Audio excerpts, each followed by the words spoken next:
Good afternoon. Yeah, good afternoon, everybody. Glad you're here and that you could be a part of this Living in Love and Grace here on this Saturday afternoon.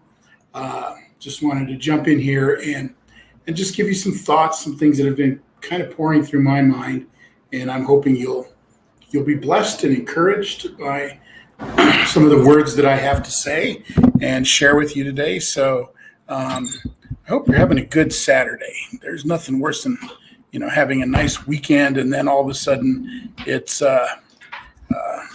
you expect to have a nice weekend, and I've had those Saturdays that just don't seem to kind of fall in place. Even today, it started out beautiful and sunny, and then literally in a minute we had snow, and then like 60-mile-an-hour winds. And I'm going to be heading off to do a wedding today and tomorrow. So I was almost really regretting the idea that I was going to be out in this wind trying to do a wedding. But anyway, that's where I'm headed, and I'm going to be okay with that no matter what. That's my job. That's what I do. So anyway, so we're getting to the end of our wedding season here. So this will be a whole lot easier. I've been so overwhelmed with just life and our work and what we try to accomplish here at Amazing Love Sanctuary. So anyway, so let me start here with 1 Corinthians 13 from the Passion Translation. Love is large and incredibly patient. Love is gentle and consistently kind to all. It refuses to be jealous when blessings comes to someone else. That's a good one. It refuses to be jealous when blessing comes to someone else. You ever seen somebody or had come across somebody who they just were blessed? They had they had a blessing, and it seemed like everything at that moment was going great for them, and rather than celebrate with them, we wind up being jealous. That's a good one. Love doesn't do that. Love does not brag about one's achievements, nor inflate its own importance. Love does not traffic in shame or disrespect, or selfishly seek its own honor. Love is not easily irritated or quick to take offense. Love joyfully celebrates honesty and finds no delight in what is wrong. Love is a safe place of shelter, for it never stops believing the best for others. Love never takes failure as defeat, for it never gives up. Love never stops loving. Man, think about that one. Love never stops loving. That's a hard one, because we've all been in that place where we probably said, okay, enough is enough. I can't love this person any longer. And so, that's one of those things. Until then, there are three things that remain: faith, hope, and love. Yet love surpasses them all. So above all else, let love be the beautiful prize for which you run. That's a powerful passage, powerful thought as we start talking about love, love, love.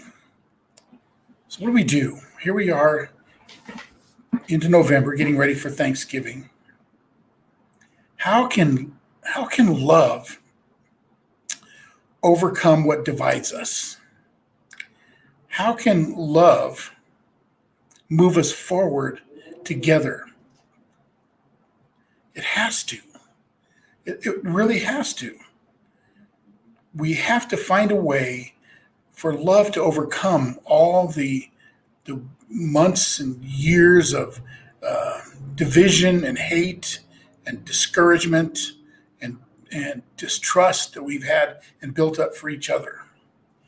And we have to find a way to move forward.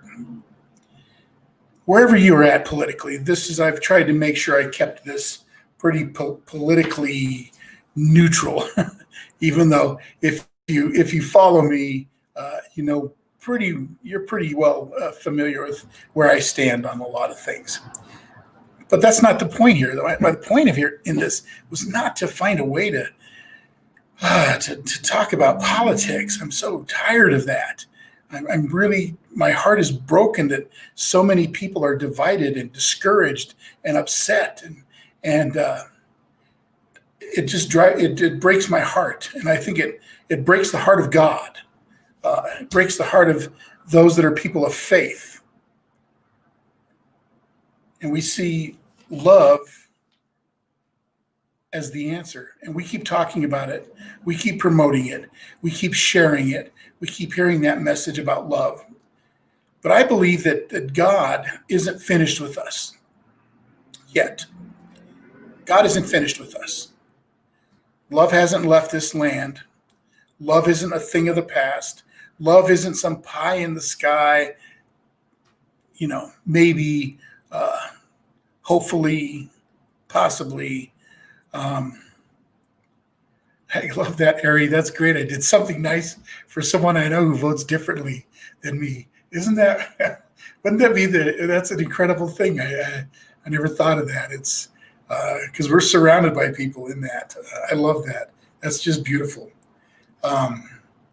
So there are a lot of us like Ari on there that Ari and Preston, I love them, who want to move forward with this new voice, this new fresh voice that says, no more.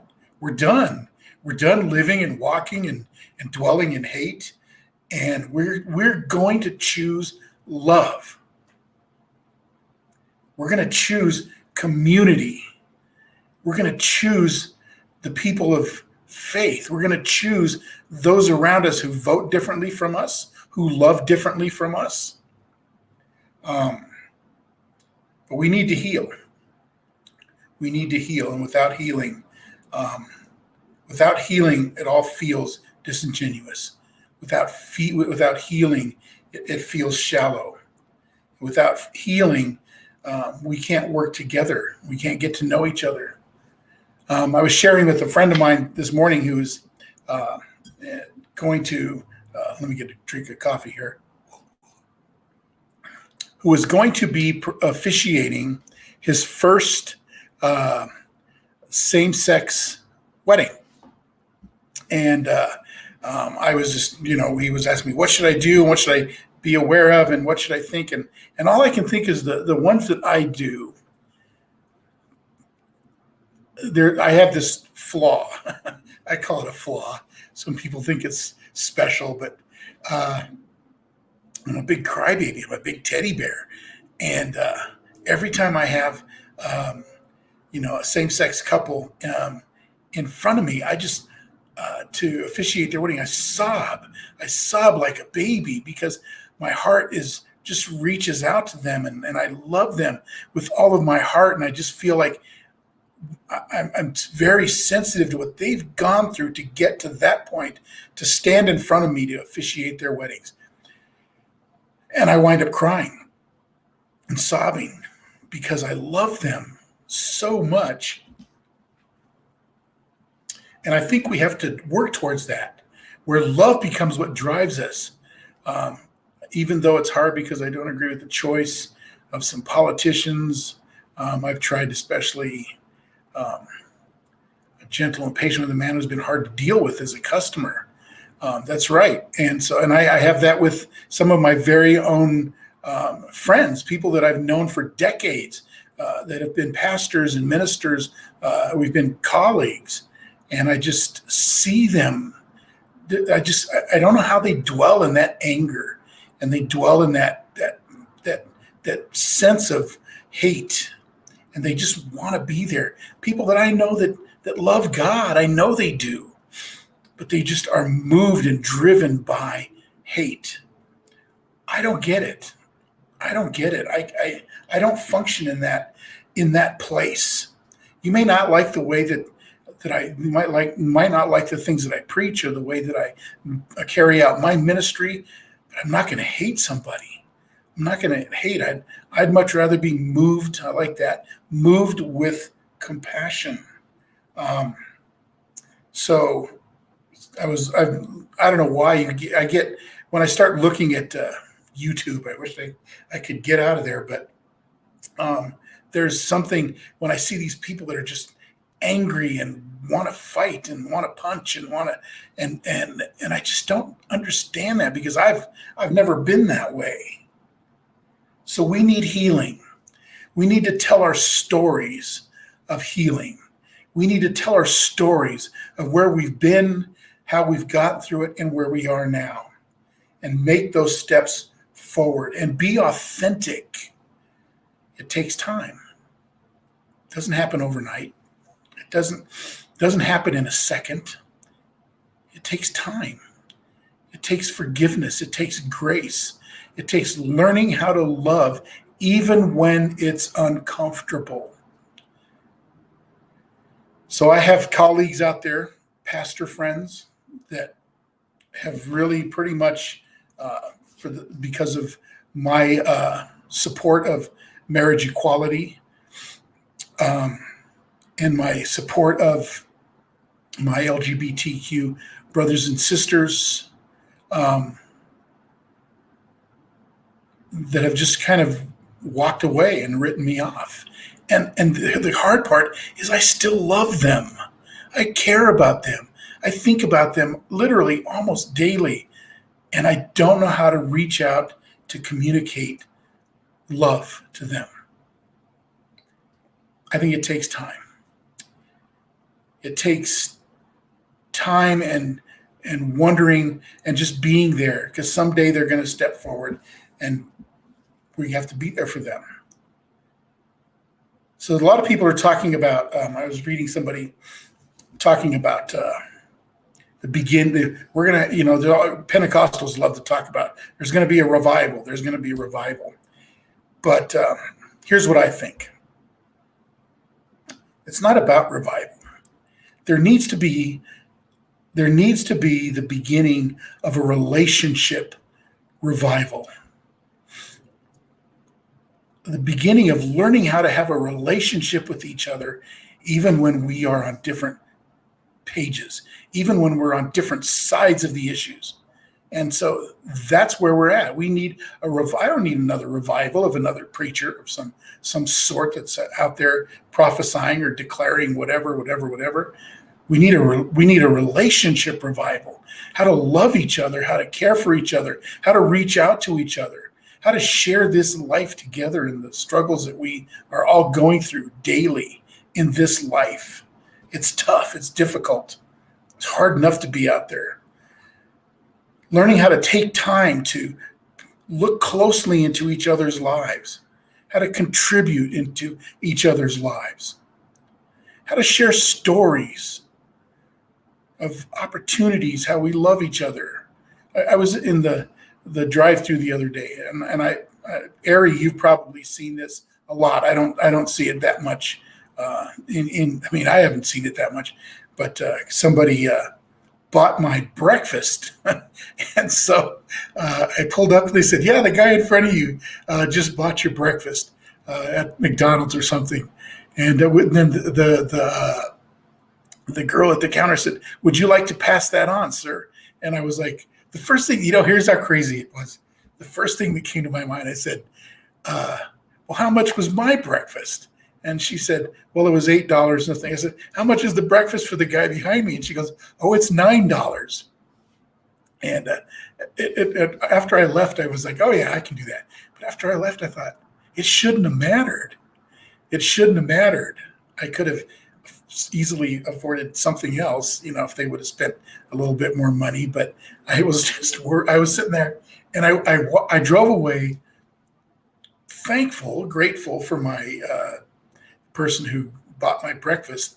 But I felt a little bit ashamed that my attitude was, well, I don't want to spend too much more money for the person behind me. That's how we are. We live in these bubbles, whether we mean to or not. But it's time to step out.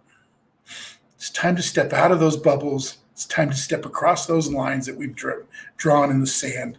It's time to listen to each other, to love each other, to care for each other, and to begin to write a new story of love and how to love each other. So I come from a Pentecostal church background, and I never will regret that, and I don't feel that it's nothing that I'm ashamed of. In fact, it's something that's a very real part of my life. And sadly, we've many of my colleagues and friends have found a direction where they're walking in anger, they're walking in hate, they're walking in love, and they feel justified in it because they took a political stand, and it's it's different, and they're supporting. It doesn't matter to me who they're supporting. What they are supporting, though, is this effort or this call or this walk of anger and bitterness and hate. But I kind of look at this walk of faith that I'm in or that you're in um, is a new walk. It's a new awakening to a relationship of love and grace. And that's why when I started this, it was like I wanted to go one direction. It was called Loveology. And then I was like, I'm just going to talk about living in love and grace. We need to learn how to live in love. We need to learn how to live in God's love. Not only loving God with all of our heart and our soul and our mind, but learning how to love each other, my neighbor, and learning how to love myself. We've totally forgotten about that. It's not about loving politics. It's not about loving a political party. It's not about whether you're on Facebook or Twitter or Parler or whatever. I don't care about that. What I care about is the fact that we have lost sight of the beauty of a relationship with each other that's rooted and grounded in love and grace. So when I look at it, I look at it this way. I need you. I need you in my life. I need you in my life, and I need to be that relationship to be rooted in love. We need to stand with each other when things are difficult, stand for each other when things are difficult.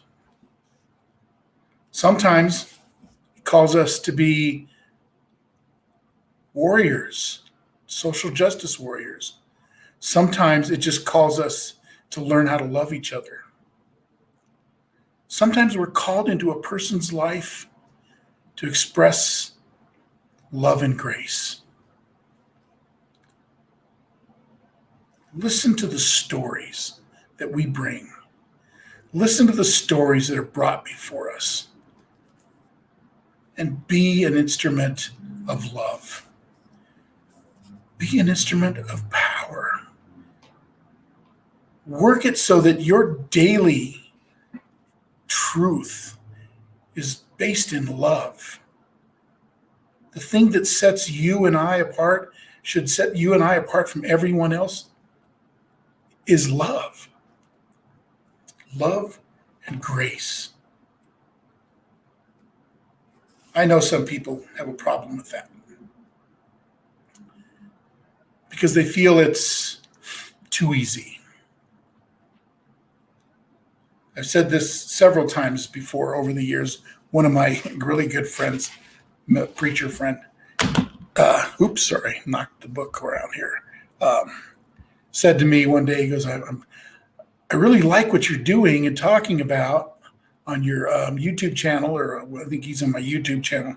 He said, but you never talk about hell. You never talk about sin. You never talk about any of that. And you know what? Neither did Jesus. My ministry, my calling is in love. It's rooted in love. Its foundation is love. Love, acceptance, and forgiveness. There's enough pain and there's enough sorrow in this world right now. There's enough of that out there. I don't need to talk to somebody else about hell. Some people are living every day is a hell. So that's my challenge for us today is how to be connected and rooted in love. It's not easy. If I had it mastered, I would give you the easy steps to learn how to love one another. But even when I read that, when I read from 1 Corinthians 13, I mean, think about how difficult those things are. Uh, it's romantic, it's beautiful, it kind of lays it all out. But think of that. Love never stops loving. You ever met somebody who was the victim or had a family member or a mother or a father stop loving them? It's a painful person to be around. It's a struggle for people to be in that place in their lives. Love is large and incredibly patient. Love is gentle and consistently kind to all. Love refuses to be jealous. Love does not brag about one's achievements or inflate its own importance. We're surrounded by that every day. People who promote themselves above everything else. Love does not traffic in shame and disrespect. Love is not easily irritated. Love joyfully celebrates honesty. And I still love this one, verse 7. Love is a safe place. Love is a safe place.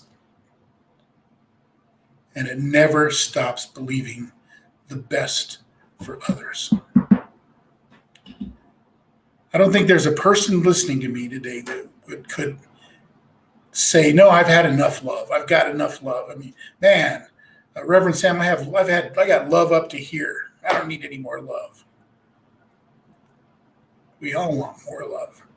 We all need more love and more grace and more forgiveness. Well, that's where my heart's at today. My hope and my prayer to you is that you would just find a special place in your heart to pursue love. It's not easy. It's not easy. It's a journey. And we can walk it together. And that's just what compels me right now to be on this broadcast and share this with you. I feel like I want to share every day. I've just been so busy that it's been really hard to get on here and do this, but it's my passion, it's my vision to communicate this message. And if you've been in that place where love and grace touched your life and you found healing in that, you know what grace, the value of grace is in your life. So anyway, that's my message today on living in love and grace. So let me close up with my forever love commitment. Brothers and sisters, I want you to know that I am committed to you. You will never knowingly suffer at my hands. I will never say or do anything knowingly to hurt you. I will always, in every circumstance, seek to help you and support you. And if you're down and I can lift you up, I will do that. Anything I have that you need, I will share with you, and if need be, I will give it to you. No matter what I find out about you, no matter what happens in the future, either good or bad, my commitment to you will never change. And there's nothing you can do about it. You don't have to respond. I love you. And that's what that means. I love you. So my prayer is that God would give us all grace, give us all love, peace, kindness with each other. And I will encourage you to join us tomorrow morning at Amazing Love Sanctuary online here on Facebook, on YouTube. We'll be here tomorrow about 10:30. So you guys have a great day, a great Saturday. I'm going to go do a wedding. So have a great day, great afternoon. God bless. Bye.